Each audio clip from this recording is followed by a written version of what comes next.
From the art of the deal to keeping it real. Live from the Simply Vegas studios, it's The Power Move with John Gafford.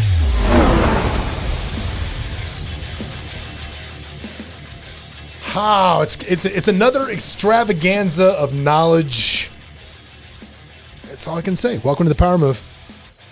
My name is John Gafford. With me, as always, Colt Amidan, not liquored up in the middle of the day. No, I'm training for my Olympic. For the equestrian Olympic thing. He's power walking. That's it. Power walk. And Chris Connell, Esquire, with us, as always.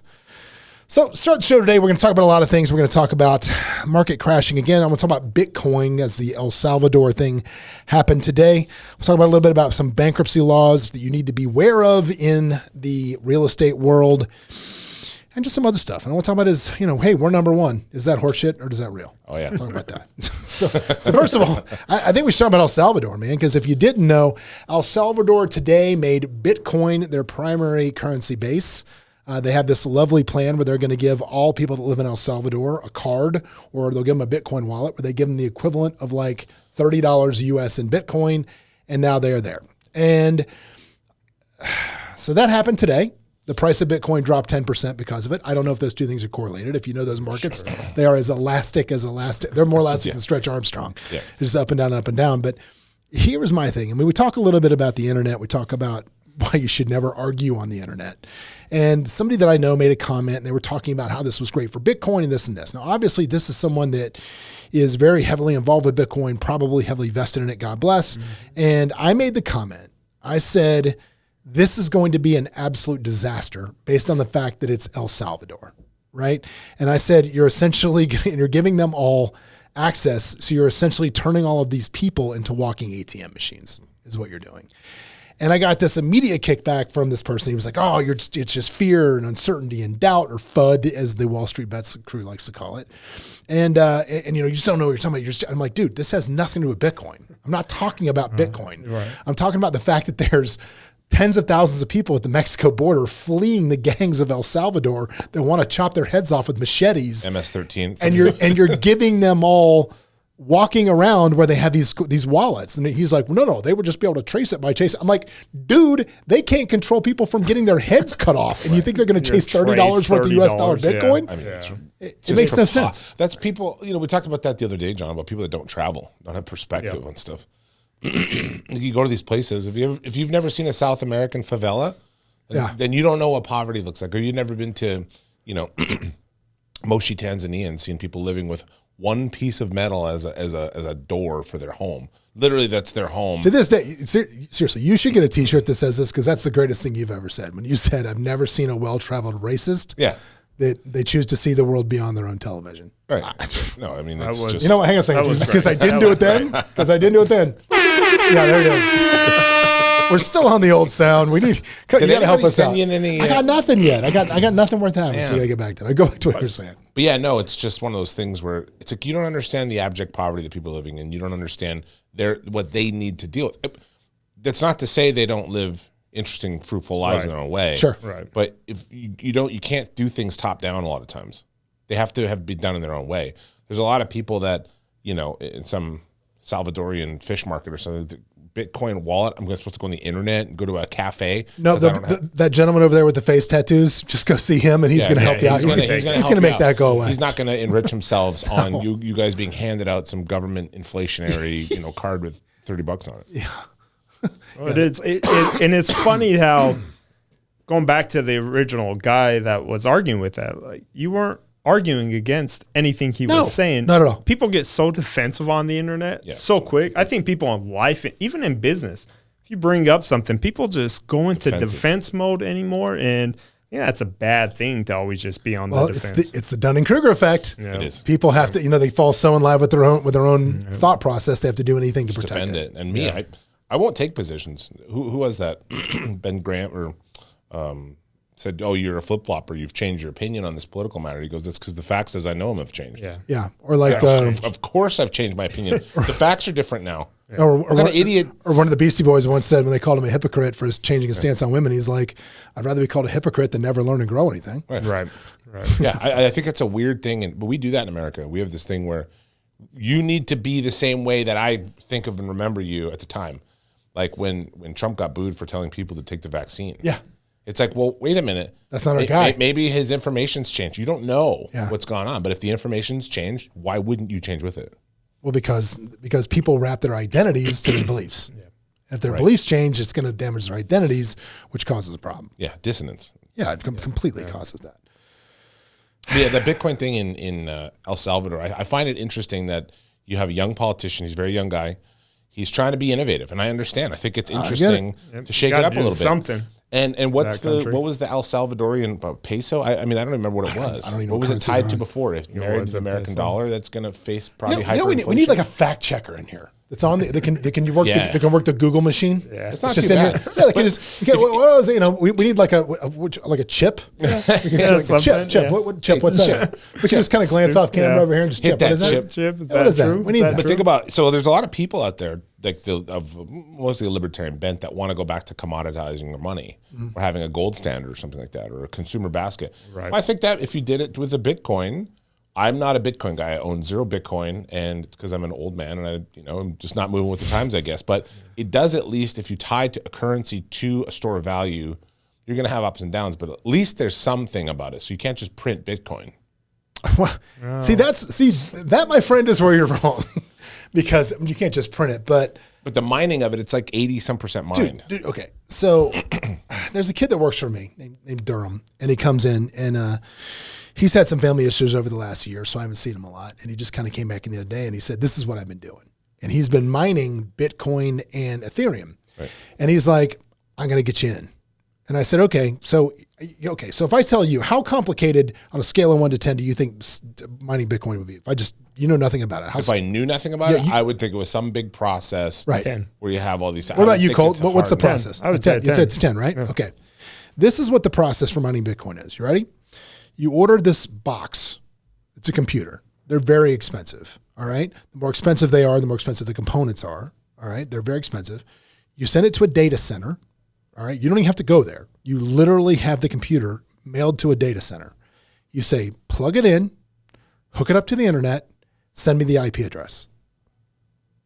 That's it. I mean, that's still looking at about 8, John. It went from 10 Colt, to 8. Colt's like 9.5. Yeah. Some Jason Bourne where he's like slipping in computer servers. No. How many people do you think know how to find their own IP address? You don't need to do that. Yeah. You call the data center and say, tell me the IP address of the machine. You link the IP address to your wallet, and that's it. You just let the machine run. So you know what you're talking about, John? I do. But I didn't until I talked to somebody that did. If you told that to my dad, you would have lost him. The third word out of your mouth, just lost him. Buy black box. Right? Okay. From where? From where? Right. That's part of it. Granted, I'm going to piggyback on this guy's deal. These boxes, the ones, in the more expensive the box, the more efficient they are. The more efficient they are, the better they are. Because how you figure out, and there's a website that'll show you every machine really that's a Bitcoin miner that's out there running, and it shows their efficiency levels. He pulled up the site, I looked at it, and I was like, okay. He's like, see, these are more efficient.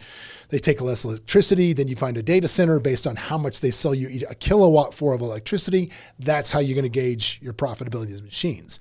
He's got the machines that he's turned me on to that are coming out here in the next, it's supposed to be out in November. They're going to net about $160 a day. I got a buddy that's mining Ethereum, makes $10 a day.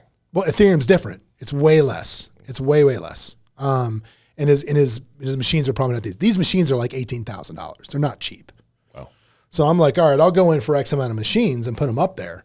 And you plug them in, and you're really, like anything else, all of these, it's like the NFTs we talked about. Right. It's a lit fuse.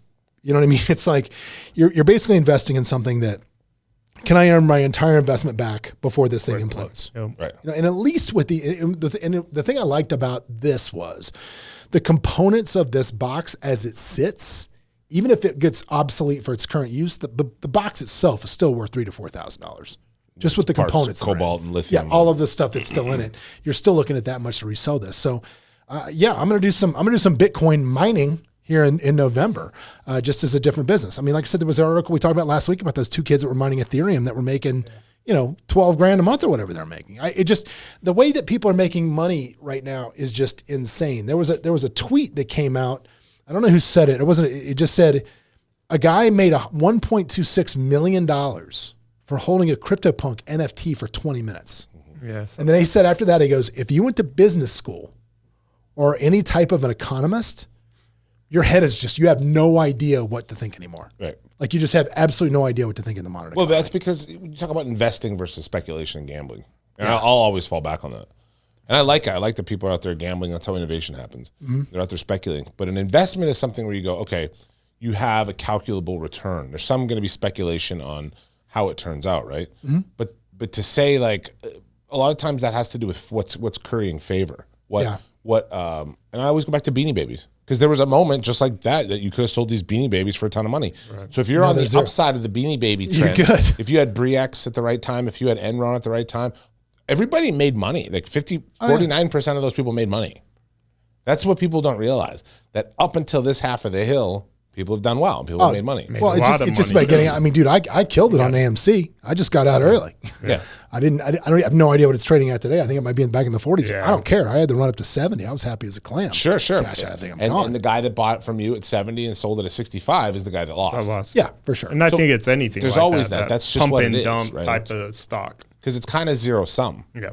Because it is a zero sum game, right? You are getting whoever's buying on the back end is losing on the front end or whatever, however you want to do it. I think it's just. I think what were we going to say, Colt? No, I was going to say crypto. It might not be a zero nothing, right? Like 10 years ago, if we were having this conversation, people would be like, "What the hell are you talking about?" That I think that in another 10 years, El Salvador. To make that their currency. Did you pick up on the little El Salvador? For those of you listening, Colt appropriates the Hispanic culture. We're sorry. We're sorry, guys. Sorry, didn't mean to. But look, if you're going to cancel us everything, it should be cancel Colt. It should be cancel Colt. I think that. But I also get like the NFTs. Like I saw a meme that I sent to him. That guy's looking in the mirror and says, "You own that JPEG, right?" And it's. But again, it's that pump and dump type of stock. Like Mark Wahlberg in Boogie Nights? Was that exactly. Yeah. Like you're a star. But there's money to be made in that. There's money to be made. I mean, you look at everything. Trading baseball cards, but I just don't know what's going to make the dragon. And here's the thing, and I got to tell you, it's making me rethink my investment strategy a little bit because my investment strategy has always been about 50, 30, 20. And what I mean by that is 50 is relatively safe return. I know that I'm going to be able to pull 6% out of it. And it's going to churn that way. 30% is higher risk, and then 20% is to the wall. Yeah, I'm throwing it to the wall. Maybe it's where I put my. You never know. Big swings. Yeah. It's big swings, and I think that you got to take big swings to make this work. But now, with the speed at which things are happening, and this is the stuff that keeps me up at night. I sit there and so if you're at home trying to figure out the modern economy, don't feel bad. I think it's a lot of us. I think everybody. And I've really thought that. I've rethought that. I've said, man, I've got to get to a point where, I'm taking bigger swings. It's going really now 50, 20, 30. I mean, 50 is going to always be kind of that moderate. I know what it's tough. I know what I'm doing. 20% now is going to be a little bit riskier, and then 30% is going to be high risk because the upside is so much higher now than it used to be. Like, a risky stock in the stock market. A risky stock is. You look at a risky stock. Like right now, if you're to buy Tesla, which I find Tesla to be a risky stock, it's not going to double in the next 12 months. Right. These Bitcoin mining machines, they'll be paid for on the estimates for time in 5.6 months. I'm going to double my money in 12 months, and they're good for 4 years. And it could stop tomorrow. They could stop making Bitcoin mining a thing. But it's a higher risk, but the upside is phenomenal compared to what it was. Yeah. Those opportunities are going to exist. And I don't know if that just means that things are just inflationary or that's what's accounting for all that stuff. There's a greater supply of money. I don't know what it is. It just seems relatively greater or whatever. Or there's definitely more. There's definitely more money floating around. Where it's being allocated is weird too. See, and I'm a little bit young, so I don't remember the 90s internet craze, but it kind of feels that way, where so many millionaires were made. So that 4 years of just the internet boom. I started a .com. Yeah, and it feels like it's almost that type of an era where you get in, you're going to make a lot of money, but it also could end. And who knows? You know what's funny is that brings me to my next point, which is, I made my internet challenge, and I love my internet challenge where I said any of the prognosticators that say that the real estate market here is going to crash in Las Vegas, let me know. And I see a video, and somebody commented on our video from last time saying there's factors that we weren't taking into account. That's what they said. There's factors you're not taking into account. And I'm actually probably going to title this segment, "The Market's Going to Crash." Is probably what I'm going to entitle it. So if you watch this, I gotcha. The reason I'm going to do that is because this dude posted a video on Facebook or on YouTube, and the title of it was "Las Vegas Foreclosures Are Coming," which is a heavily searched keyword because people are, because of course, the market's going to crash. We're going to get all these foreclosures. And this dude went through a very organic evaluation of the market in a way that economists probably have been doing it for a very long time. And one of the metrics that he leaned so heavily into was job creation in the market. That's what he was really leaning into, saying, there's not a lot of high-paying jobs being created in Las Vegas. And my first thought was, obviously, this is a dude that does not live here. And my first thought was, and I bet him in the comments, of course, I said, I'll bet you $10,000 right now this doesn't happen. Like, here's my info. I'll bet you 10 grand. I mean, he didn't respond. Shocker. But the one thing we all went to this party. We all went to that event where I spoke. We went to that deal. And how many of those kids in that room that were millionaires, how many of them have jobs that you would see on a jobs report? None have jobs. Not one of them has a job that you would see on the job. A lot more agents. Right. But what I'm saying is there is a shadow economy being created through the internet, and all of those people are flocking to Las Vegas. Yeah. Tax savings. Well, because, it's cheap to live here. It's relatively inexpensive. There's no state income tax. There's all these great reasons to do it if you are wealthy to come here. Mm-hmm. Objectively good reasons. But I think that I'd be cautious to think that there are a lot of great paying jobs being created in Las Vegas insofar as how people think of jobs. So you're right. Right. But we do hang out with, or we're around people that are probably more likely to do it. So if you were to go into maybe a different neighborhood, maybe they'd go, yeah, there's no good jobs. Nobody I know is having money. My neighbors are having greater problems. You know what I mean? I always do that. I always think, well, this is happening in my experience. Your realm. Yeah, in my realm, everything's kind of looking great. But my point was this, which is the economy has changed. I mean, like this. I mean, in a light, the way, if you look at how people make money, the amount of money they're making, where they're making their money, how they're doing it is moving so heavily to online. Mm-hmm. Some of these traditional metrics that you use to gauge things you're 100% right. are out the window. You're totally right. And so this guy is essentially trying to use 1999 math to solve a 2031 problem. And it just, you can't. Well, to your point too, employers are starting to realize that they can have people work from home and exact same productivity, and now they don't have to pay for their ass to sit in a seat in an office. So their employment might be in Silicon Valley, but their residence is right here in Las Vegas. Yeah, so, I mean, there's just you can no longer gauge those things by this old type of metrics anymore. It just doesn't work. And I think Vegas has kind of always been that way. But I think we've created a lot more quote unquote normal jobs in the last 10 years that we didn't have before. Like our economy has diversified over the last decade. Agreed. Tremendously. So I think that Vegas has always been that. Yeah, maybe the guy on paper shows he makes 40 grand or 50 grand, but you're not taking in fact that he's taking another 40 in tips, or you got these nightclub kids are making 150,000, but on paper, if you're looking at it, they're $20,000 a year workers. So I think there's that aspect of it, not including what you're talking about, that dark internet money. Well, not to mention every single business it seems like I go to is short-staffed. Yeah. Oh, yeah. Every business. Yeah, there's no shortage of jobs, now whether they're good paying or not. Whether that's different. The unemployment benefit thing ended yesterday. So enhanced unemployment ended on Labor Day. Oh man, did Cruz get smashed for that? Did you see what he said? Did you see what he said? No, I didn't. I missed it. What did he say? He said, "Get a job." Get a job. He got smashed for saying essentially the solution to what needs to happen. Yeah, I find that's the thing about the internet. When you go on certain things, depending on your how you lean politically, I see a lot of sea change in the way that young people talk about employment, and I'm cautious because, you know, I'm fairly center left leaning person in general. And I think that, yeah, it's better when people have good jobs and, you know, support the middle class. I like a strong middle class in my economy. A lot of young people comments, and I'm talking about thousands, not tens of comments, about how employers are all thieves, capitalism's theft, this concept that my job owes me something. I should, to me, I'm just a bit more free market about it. I go, well, I have a business. Yeah. I pay my employees well in my business.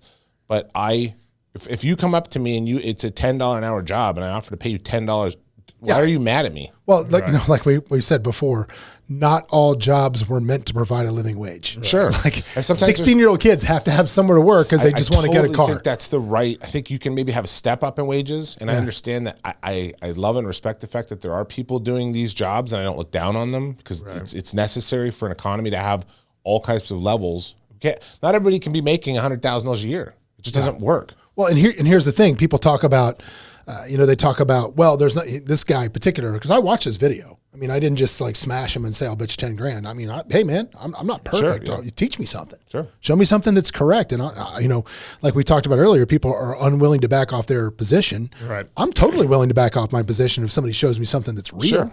Yeah. But some guy from 400 miles away is going to tell me the pulse of this market that I work in every single day. Like, no, it could be completely out of And the worst part is this dude gets 40,000 hits on his video because of the way it's worded.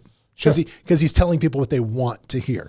Yeah, they don't want to hear the truth. They don't want to hear that that's not real. That there's tons of money. Majority of people. They don't. And what they don't want to also hear is there will never be a glutton, if you will, glutton of foreclosures, because the hedge funds will buy them up because they want to turn this into a giant rental market. I was going to completely mention that. So there are a lot of things that have completely changed because there's so much money available. So much money. If this time comes around with the foreclosures, as you mentioned, the inventory won't sit there on the market. No, not at all. It's just going to be just decimated. And the pricing would be exactly the same as it is today. It's not going to change the pricing. I don't think that we didn't touch on this the last time, but there was something to be said that banks didn't know what they were doing back then.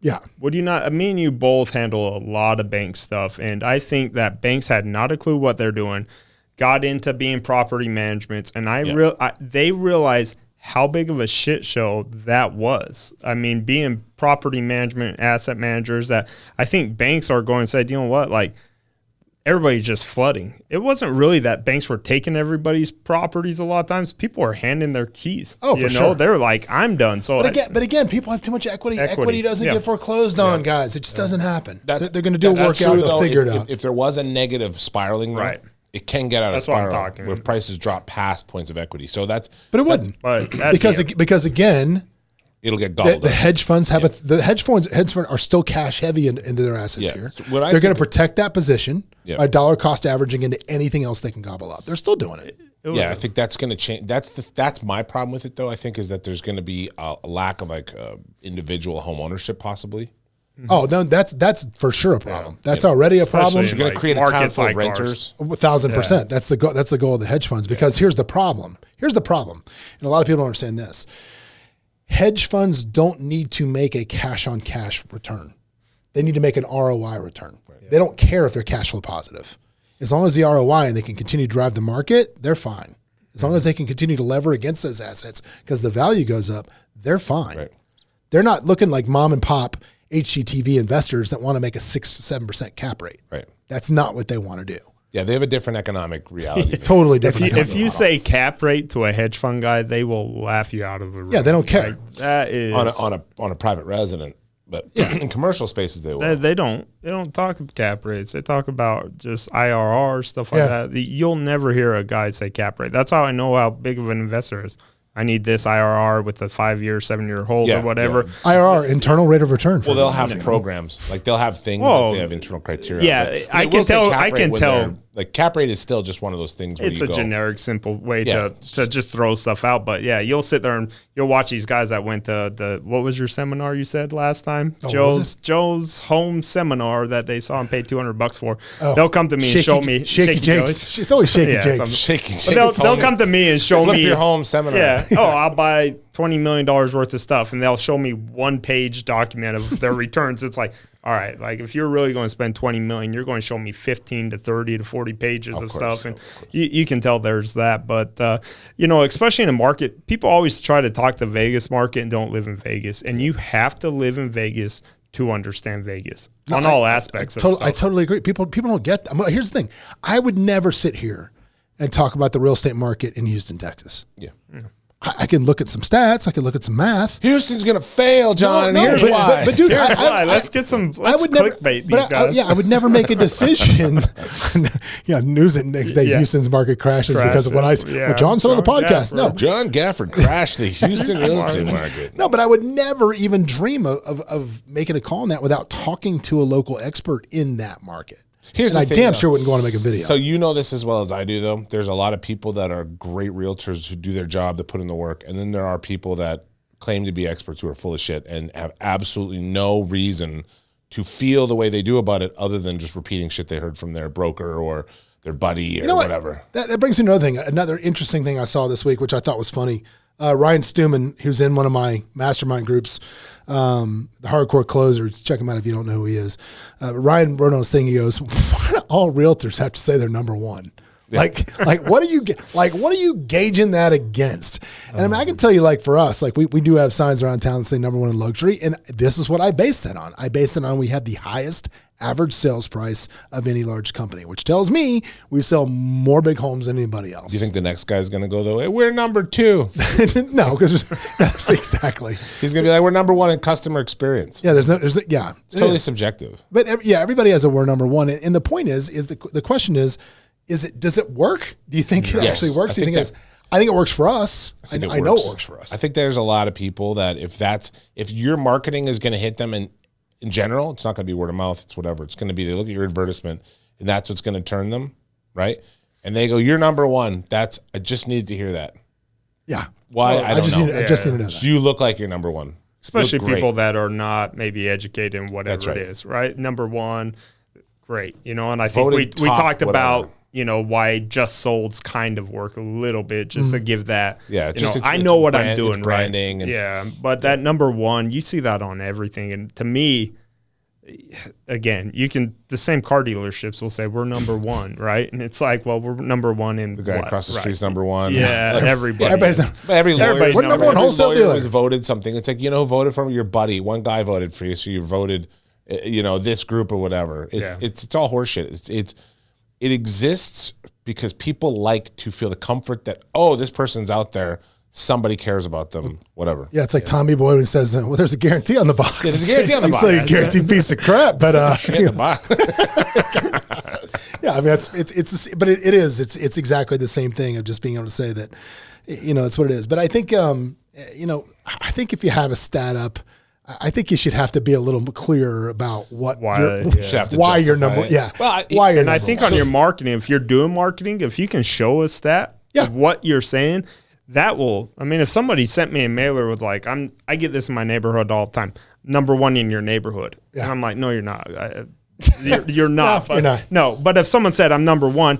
I've sold X amount. We have a guy, Eric, that he owns a neighborhood, and he can truly say he's number 1 in it, and he can show the statistics. I think if he shows statistics, it's a great marketing. If you're going to get some people. What's funny, he got recruited by another company, and the person that owns that company lives in this particular neighborhood. Oh, yeah. And he sold 127 other homes, and that person has sold 3. And he's like, well, if your broker can't even close deals in her own neighborhood, why am I going to come work for you? To that exact point, I was just trying to find a way to tell you I could stick my head up a cow's ass. Gotta look at a butcher and the butcher's ass. No, butcher's ass. Not quite it. Wait a minute. Oh, God. Not quite it. Yeah, but that number 1 in whatever for people, it does give some kind of sense of thing. Oh, yeah. And so it's a valuable marketing thing or branding. I should say branding. Yeah. I think if you're going to use any type, I mean, look, I can find a stat in anything to justify something. Sure. And I think you should use stats to justify your performance in the marketplace. Figures lie and liars figure. Well, sure. But if you don't, and if you're newer in the business, especially real estate, you're going to work for a company, leverage what that company is. Don't go out on your own. It's better to leverage what you do and be able to use the company. I always tell people, brand yourself, but leverage us. That's what I tell all the agents that work here, because I want them to brand themselves, because again, I think we have the best company in the world if we did not shut it down. But also I could get hit by a truck tomorrow and the place could go to hell in a handbasket. So you need to create a brand around yourself, but leverage the company that you're with to create more sales. So we're going to take a quick break real quick. When we come back, what are we going to talk about? We're going to talk about the random Peloton shirt in my office. I don't know. Yeah, we'll talk about a little bit about bankruptcy law with attorney Chris Connell, and something goofy you might want to look out for if you're thinking about buying a probate house. We'll be back in just a minute. Hey, it's John Gafford. If you want to catch up more and see what we're doing, you can always go to thejohngafford.com, where we'll share any links that things we talked about on the show, as well as links to the YouTube where you can watch us live. And if you want to catch up with me on Instagram, you can always follow me at thejohngafford. I'm here. Give me a shout.